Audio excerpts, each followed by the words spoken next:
and later went to college. Miss Sungi Samalango is claiming to be a lawyer today. Could she have become one if it wasn't of the generosity of my client? Yes, as a man concerned with his own blood.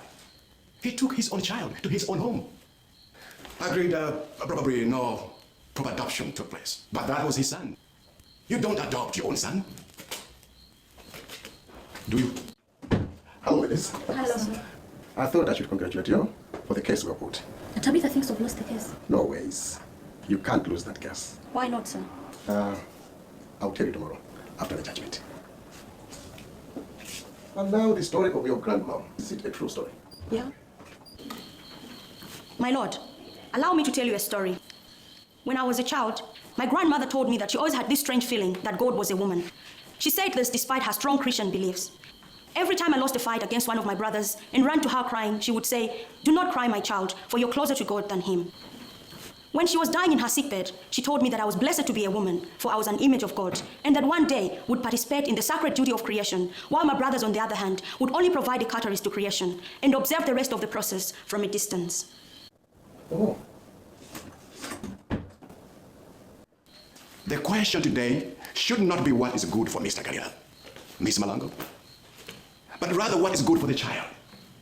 Should we take this innocent child away from his happy home simply because we want to satisfy the vengeance of a woman frustrated in her attempt to wreck the father's family?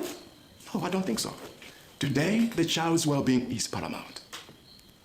It is my prayer that that appellant's case should be dismissed. Thank you, my lord.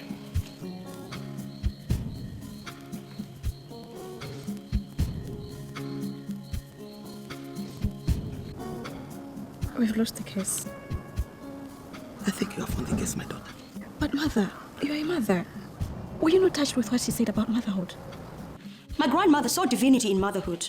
To her, the scream of a woman in the maternity ward was the epitome of everything that was holy in human life. The child caused so much pain in the woman as it was being born. Yet the woman forgot the pain and forgave the suffering. And instead, summoned boundless love for the child. Hence, the scream of a woman in the maternity ward is a scream of pain and a shout of joy. On the other hand, how many men would be able to love? And love so deeply the perpetrator of their pain. If men were able to forgive, even in half a measure of what motherhood demands of a woman, I'm telling you, this world would have been a much better place to live in. My lord, my client was sexually harassed by the respondent. He took advantage of his wealth, power, and manhood. To him, she was just a sum of several body parts he could use in any way he saw fit at any time he wished.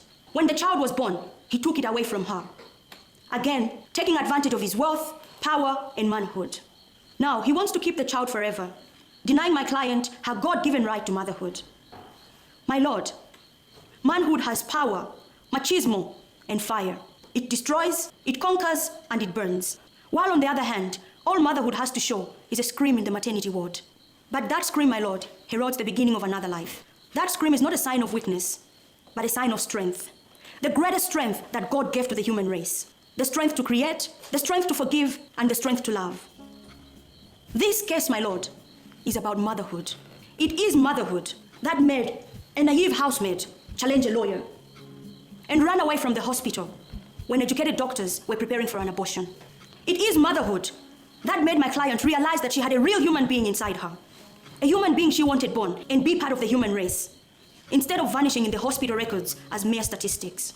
It is motherhood that has urged my client to bring us into this court today and claim what is rightfully hers.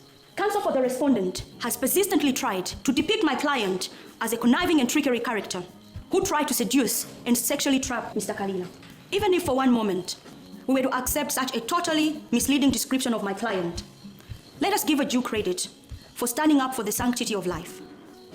About 3,000 years ago, a Jewish king called Solomon was faced with an almost similar case of child custody. In what has come to be known as one of the wisest judgments in recorded history, King Solomon awarded child custody to the mother who was more than willing to lose the child but preserve its life. The wise king recognized motherhood. My lord, I submit that it is the noble calling of this court to uphold my client